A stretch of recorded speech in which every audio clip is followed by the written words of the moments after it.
Já parou para contar quantas vezes você reclama por dia? Gente, eu vou falar um trem que você, gente. É que a gente tem o hábito de reclamar, não é? Já parou para pensar como é difícil ser grato e como focamos muito mais nos problemas ao invés das soluções? Hashtag um dia sem reclamar. É um livro que propõe o desafio de sermos mais gratos. Está até aqui na minha mão, enquanto eu falo eu vou mostrando. De sermos mais gratos. E é com muita alegria que eu recebo aqui no estúdio os autores. Marcelo Galupo e Davi Lago. Gente, que alegria. Galupo mesmo, né? Isso. Que alegria. Marcelo já veio aqui online já com a tive gente, aqui uma vez. né? Obrigado pelo convite. A primeira vez no presencial, né? É, maravilhoso. A outra vez foi online e não é a mesma coisa, Não é, né? não. Você não me vê, eu te vejo, mas você não me vê. Davi, seja bem-vindo. Muito obrigada pela presença. Vocês parar o tempo de vocês nesse tempo tão corrido que a gente vive, né? O meu livro está todo marcado aqui, ó. Tão importante isso, gente. Um dia sem reclamar. Será que preciso pedir isso? Acho que precisa. É, né? Eu acho que a gente tem uma natureza que é muito dada a reclamar. Acho que é da natureza humana. A gente quer estar no controle das coisas.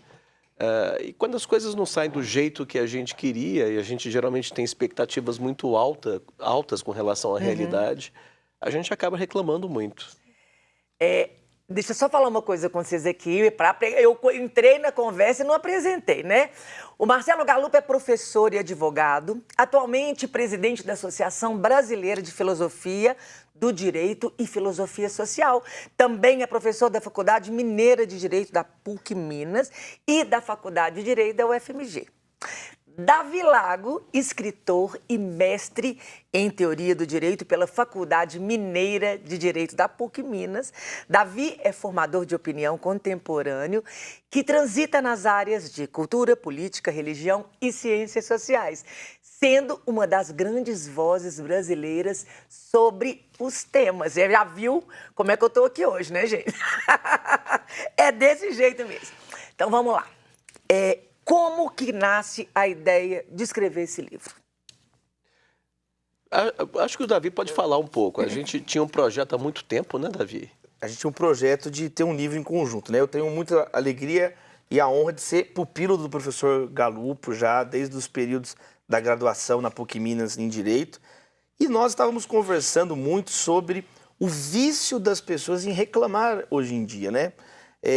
As mídias sociais possibilitam isso também, né? Expressar e alcançar mais pessoas com as suas opiniões. E aí, o mundo inteiro percebeu, né, a emergência de uma palavra inglesa, que é a palavra hater, né? A pessoa caracterizada por odiar tudo, reclamar de tudo. E aí nós percebemos que estamos numa sociedade de credores, onde todo mundo se sente no direito de exigir e nunca oferecer, nunca agradecer. Então, de uma série de conversas nossas, surgiu a ideia, então, de cristalizar essas conversas nesse livro, que é um exame sobre a ética da gratidão. É maravilhoso. Eu vi quem escreveu o prefácio foi Dom Valmor. Sim. Uma honra pra gente. É uma honra. E eu percebi também que, pelo menos até onde eu li, vai caminhando partes da Bíblia também, algumas falas de Jesus. Então, vamos lá. Começando com o prefácio de Dom Valmor. O livro, eu posso dizer que é um livro religioso também? Eu acho que a intenção nossa era, talvez não fazer um livro religioso, mas, como você disse, a mim e ao Davi, a religião é um fenômeno que interessa muito. E quase todas as religiões colocam uma ênfase muito grande em ideias como perdão e ideias como gratidão, né?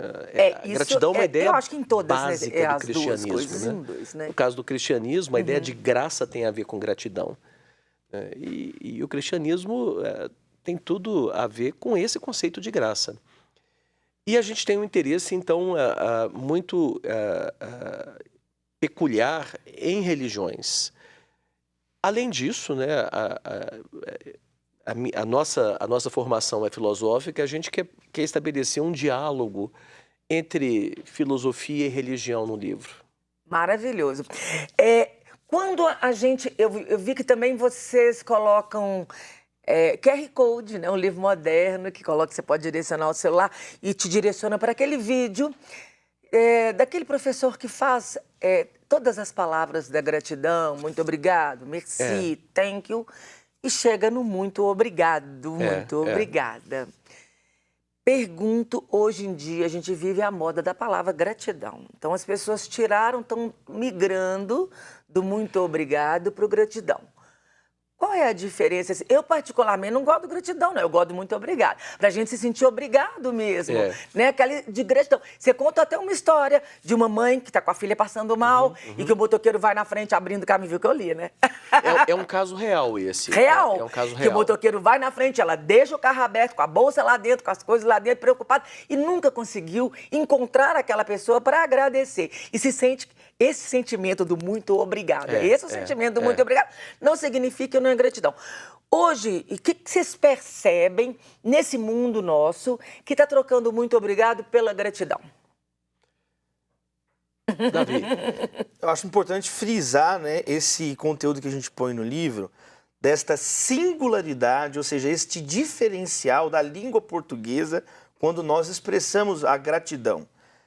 O São Tomás de Aquino, ele coloca a gratidão em 3 momentos. Primeiro, quando eu reconheço que alguém me fez algo bom, que alguém me fez algum favor. E aí alguns idiomas expressam isso, por exemplo, o inglês. Thank you, de to think, de pensar. Imagina, quer dizer, eu reconheço que alguém fez algo bom para mim. Aí o São Tomás de Aquino fala que existe um segundo nível, que é não só reconhecer mentalmente, mas ter um coração feliz com aquilo. E aí existem idiomas, por exemplo, o italiano, grazie, né, de graça, ou merci, no francês. Quer dizer, eu reconheço que recebi uma graça, uma merci. Mas apenas o português vai ensinar, o professor Antônio Nova, nós chegamos no terceiro nível mais profundo que São Tomás de Aquino ensina sobre a ética da gratidão. Eu não apenas reconheço, eu não apenas sinto no meu coração aquela alegria, mas eu me sinto agora vinculado àquela pessoa. Eu quero agora, por gratidão, ter uma contrapartida com aquela pessoa. Então eu digo, muito obrigado. É lindo! É bonito. É lindo! Muito obrigado. Então essa realmente é uma das belezas, né? A gente fala muito das saudades, uma das alegrias e dos orgulhos da lusofonia, da língua portuguesa, mas o professor Antônio Nova foi muito feliz ao mostrar o muito obrigado. Muito feliz mesmo. A ingratidão, ela caminha junto com o ser humano? Acho que sim. É muito interessante quando Jesus cura 10 leprosos, um volta para agradecer. O padrão humano é um padrão de ingratidão. E acho que é por causa dessa vocação que nós temos para tentar estar no controle das coisas. Isso está ligado ao conceito de queda no Éden. Né? É uma tentativa nossa de estar no controle das coisas. E de o achar fato que podemos ser como Deus. E o fato é que nós não estamos no controle da realidade. Há muita coisa que depende de nós. Mas o universo é uma coisa... são muitas causas intercaladas. A gente não pode controlar todas. Tá. Então, quando você fala isso, né? Que a gente não está no controle de tudo, né? E aí, então, você também cita as bem-aventuranças. Bem-aventurados os pobres em espírito. Quando eu me reconheço pobre em espírito, eu automaticamente me reconheço dependente de um Deus. A dependência A dependência de Deus. O fato de eu ter essa dependência de Deus muda minha mente, muda meu coração, me coloca assim, talvez, mais sem vergonha também. A dependência, é interessante isso. A gente diz, né, é uma figura que a gente construiu, que o ser humano, de todos os seres da biologia, o que ele mais se parece é aos líquens. Porque os líquens são, na verdade, a simbiose de 2 outros seres, né? Algas e fungos. Se você tira um, deixa de ser líquen. Os seres humanos são assim. Nós temos uma dependência muito grande, não só com relação a Deus, mas, por exemplo, com relação uns aos outros. Né? E a ingratidão tem a ver com isso. Né? O ingrato é um sujeito que não quer depender, ainda que dependa, e não reconhece. É o caso daquela menina, né? A gente dá um exemplo, uma menina a quem é oferecida uma maçã e e não agradece. E a mãe dela vira para ela, o que a gente fala quando a gente recebe a maçã? E a menina estende a maçã e fala assim, descasca. É isso, eu não cheguei. Isso é muito típico do ingrato. Né? Nada é suficiente para ele. Nada tá bom. Nada tá bom. E, É aquele que enxerga o pingo preto na folha branca, né? Isso. O pingo da tintinha lá. A folha tá inteirinha, é branca, mas tem um sujinho. A gratidão, ela dá mais ocitocina, o hormônio da felicidade, ela ativa isso no ser humano? Isso é muito estudado. Há muitos estudos de neurociência e de psicologia comportamental que mostram o efeito muito positivo, não só sobre o humor, mas sobre vários aspectos da vida humana quando as pessoas são gratas. Há um experimento que a gente cita em que foi pedido a pessoas que escrevessem cartas de gratidão todos os dias. O mais interessante, Maninha, é que as pessoas não precisam mandar as cartas. O fato de escrever as cartas de gratidão já mudava o humor delas. É muito interessante isso. E sem falar, além da questão da felicidade pessoal, essa questão até biológica que o professor Galupo coloca, o fato que a ingratidão é universalmente repelida. Todos os sistemas éticos, as grandes peças de teatro, as obras de literatura. Ou seja, a pessoa fecha portas para ela própria. Quando ela é ingrata, ela contamina o ambiente. É uma pessoa envenenada, uma pessoa chata, né, como a gente diz. E ela vai fechando portas que ela nem imagina na vida profissional. Então o ingrato, além dele perturbar o entorno, ele é o maior prejudicado da ingratidão dele, de não reconhecer. O Papa Bento XVI tem uma expressão que eu acho interessante. Ele fala a nossa criaturalidade. Nós somos criaturas, não somos os criadores incriados como Deus. Somos criaturas. Então quando a gente reconhece essa nossa limitação, é o coração aberto para uma vida mais grata. Ah, é maravilhoso. Então, o fato de eu ser ingrato, isso já é o primeiro sinal da reclamação? Então, eu sou ingrato, por eu ser ingrato, eu começo Exato. a desfiar o terço da reclamação. Deixa eu dar um exemplo. A gente reclama de muitas maneiras, não é só com a boca. A gente está com pressa e o elevador está no 15º andar. Quando ele chega, e você começa cheio. a apertar Verdade. como se isso alterasse alguma coisa. Bastava chamar uma vez. Sim. Esse é um exemplo de como que a ingratidão e a reclamação estão conectadas. Né? A gente expressa a ingratidão, manifesta ela reclamando das coisas. A gente é ingrato com as coisas que acontecem e acaba perdendo a sensibilidade para perceber também as coisas boas que acontecem com a gente. O ingrato, né, aquele que é reclamão, está sempre Chato. olhando, como você disse, o pingo preto na página branca. O fato, então, a gratidão eu preciso de exercitar. Então, são todos os dias. Eu estou perguntando porque eu estava assistindo até uma live ontem de um médico que fala para a mulherada emagrecer. Aí falou que é para emagrecer, a mulherada vai para a live, né? Só de mulher tinha 4.000 mulheres na live. Aí ele manda fazer uns exercícios e o primeiro exercício que esse médico manda é levantar, primeiro dia agradecer 5 coisas. Segundo dia agradecer 6 coisas. Cada dia ele vai aumentando uma coisa para você agradecer. Então, e falando isso mesmo que você acabou de falar, né? Vai dando ocitocina e o hormônio da felicidade, melatonina. Eu preciso tornar isso na minha vida um hábito? Acho que sim. A gratidão é uma virtude. E uma das características das virtudes é que elas não são nem exatamente naturais, nem adquiridas. A gente nasce com a possibilidade de desenvolvê-las, mas é necessário um certo exercício para que elas se desenvolvam em toda a sua potencialidade. Então, quanto mais você exercita a gratidão, mais grato o seu espírito vai se tornando. Ela reage um pouco ao modo como a gente se comporta. Isso é um fato. Tem uma parte aqui do livro que eu vou até ler aqui para poder incentivar o povo. Gente, olha aqui, gente, olha que espetáculo.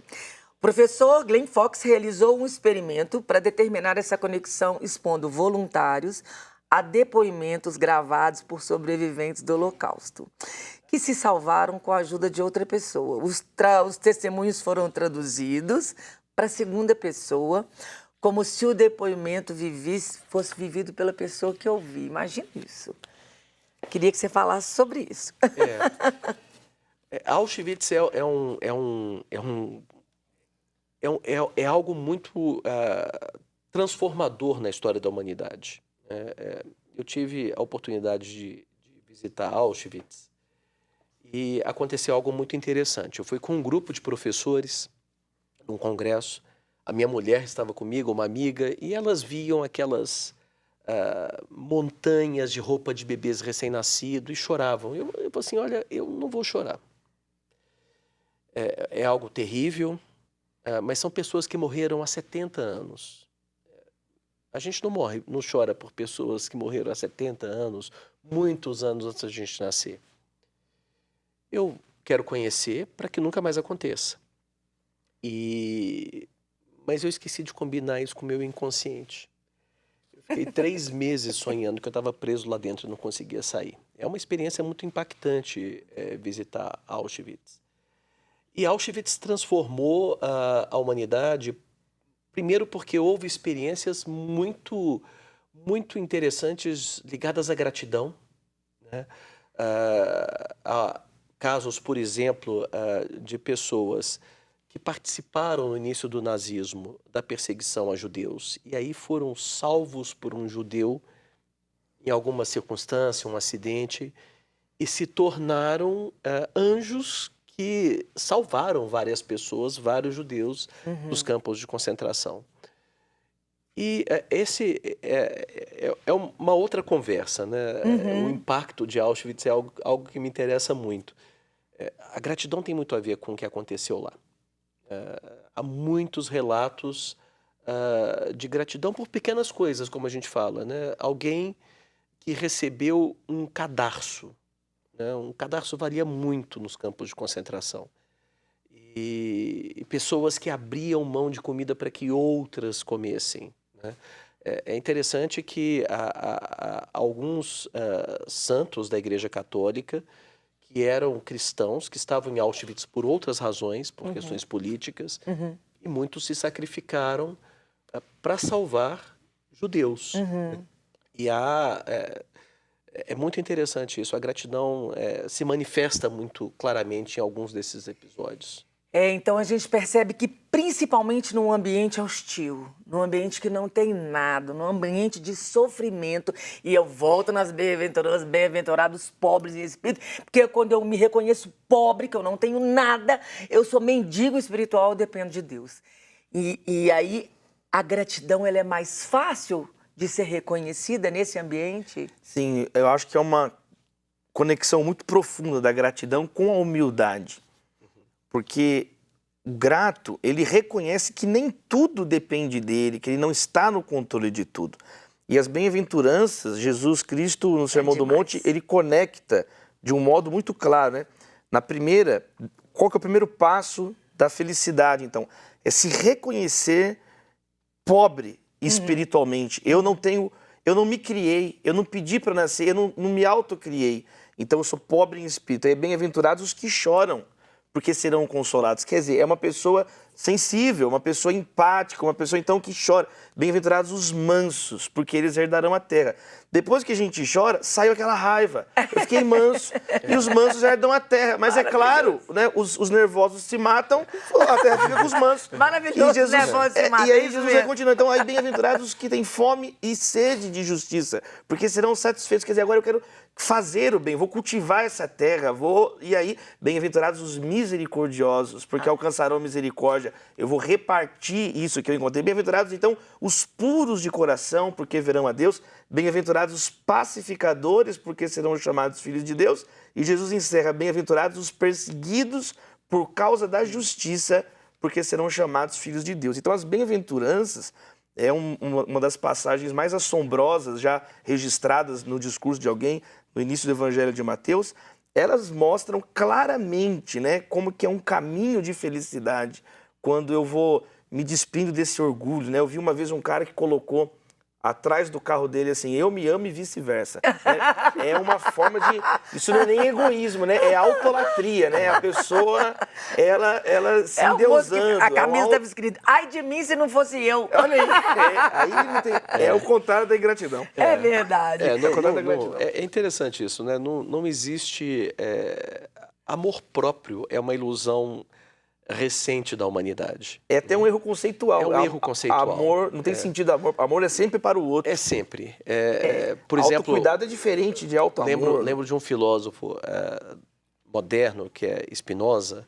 Spinoza diz que o amor consiste em reconhecer que a causa da felicidade reside num outro. Exatamente. Você amar alguém significa você reconhecer que o motivo da sua felicidade é a existência dessa outra pessoa e por isso você quer o bem dela. A gratidão é a mesma coisa. A felicidade só reside em fazer o outro feliz, Exato. né? É isso. E a gratidão tem a ver com isso. A gratidão é um comportamento intersubjetivo, de reconhecimento de que nós dependemos uns dos outros.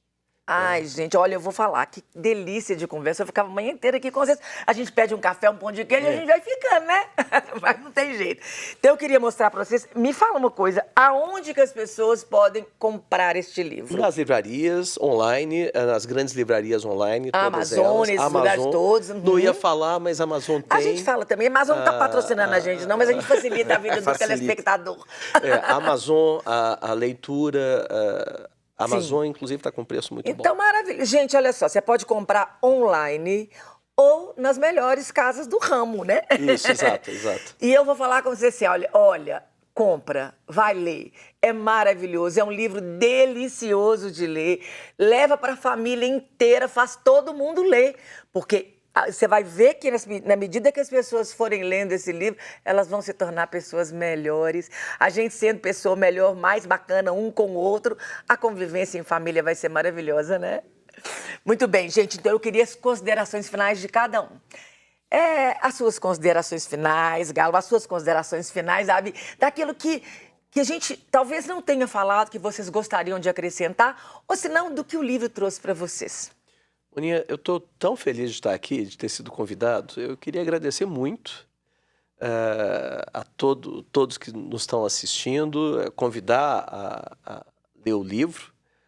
Acho que é isso. O livro, ele, apesar de ter uma orientação muito clara, muito teórica, ele pretende ser, ao mesmo tempo, um livro com uma linguagem muito acessível a todo mundo, e, ao mesmo tempo, muito prático, né? Dá exemplos e propõe exercícios. A gente termina com 7 exercícios que podem ajudar a gente a se tornar mais felizes, mais gratos, baseado naquela ideia de que, porque é uma virtude, ela pode ser exercitada. E quanto mais a gente exercita, mais o nosso espírito se transforma. Ah, maravilhoso. Também agradecer, TV Horizonte, toda a equipe. E um ano importante para o Brasil, ano onde os ânimos podem, né, ficar exaltados. Então, a gente lembrar isso, né? Menos olho por olho e mais olho no olho. E que tenhamos um 2022 abençoado. Amém. Ah, gente, maravilhoso. Marcelo, muito obrigada. Davi, obrigado mesmo. Assim, olha, gratidão. Mas vou falar muito obrigada. Eu estou me sentindo na obrigação mesmo de falar com você. Mandaram no chat que já pesquisaram, tá R$20 o livro, tá baratíssimo. Então, gente, olha só.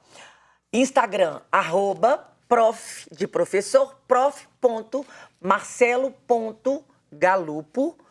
E tá tudo na tela, @Davi Lago. Davi Lago também tem o site, davilago.com, isso?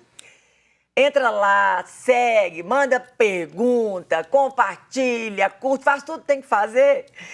Deus abençoe muito o trabalho de vocês, viu? Amém.